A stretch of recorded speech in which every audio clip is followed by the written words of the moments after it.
saying that he essentially himself solved in the eyes 7 of the different world because of conflicts that, around the because globe without everybody help thought from that the he UN. was And also, of course, I want to talk about a military power, what he mentioned and there now we can in see terms that of the war it's in not like Gaza. that. He So said, of this course, was the Gaza ceasefire, it play has to get from done. Trump, I think. But he also really called out many world leaders that were in that room, including allies of the United States, that have decided just in recent days, some as recent as today, to recognize Palestinian statehood, calling that a reward for Hamas. Tell me what stood out to you there. Well, I think what stood out to me most was the just overall savage attack against the United Nations as an institution, also as a concept.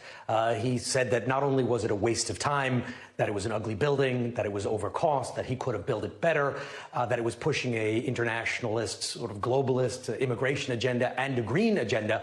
But he said that it wasn't just doing it for political correctness, as he described it. He said it was doing it because bad actors were trying to pursue this agenda. So he really portrayed the institution that he was in, established after World War II, 80 years ago, to stop global conflicts, to stop.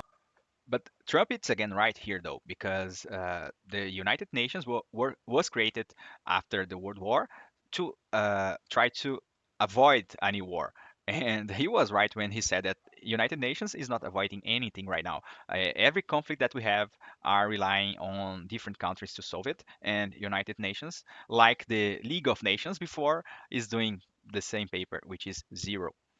Another global Holocaust after World War I and then World War II, he said that it is basically a waste of time, and that countries around the world, if they want to save their countries, particularly the ones in Europe, should follow his example. And he said he wore a hat that says Trump does everything right, or is right about everything. And he said, well, I am right about everything, and you should do what I'm doing. You should use ICE and kick out illegal immigrants. You should ignore this globalist environmental agenda and try and follow his example because, quote, he's really good at this. From US, it's really funny. That was the message, and he left sort of with a bit of contempt for the organization that he just addressed today, or that was certainly the impression that I got, having listened to many UN General Assembly speeches and many given by world leaders, where generally the tone is we have to come together. We need to work together to stop conflicts, to stop rogue actors from crossing borders and invading their neighbors, or to stop transnational problems. He's like also right drug when he said that most like of the countries in Europe has has he says more the best way to people in stop drug jail cartels, again, that follow come his from example abroad and that bob the cartels people when you that see them. were born No in real the sense country. of international cooperation, no sense that is even a goal.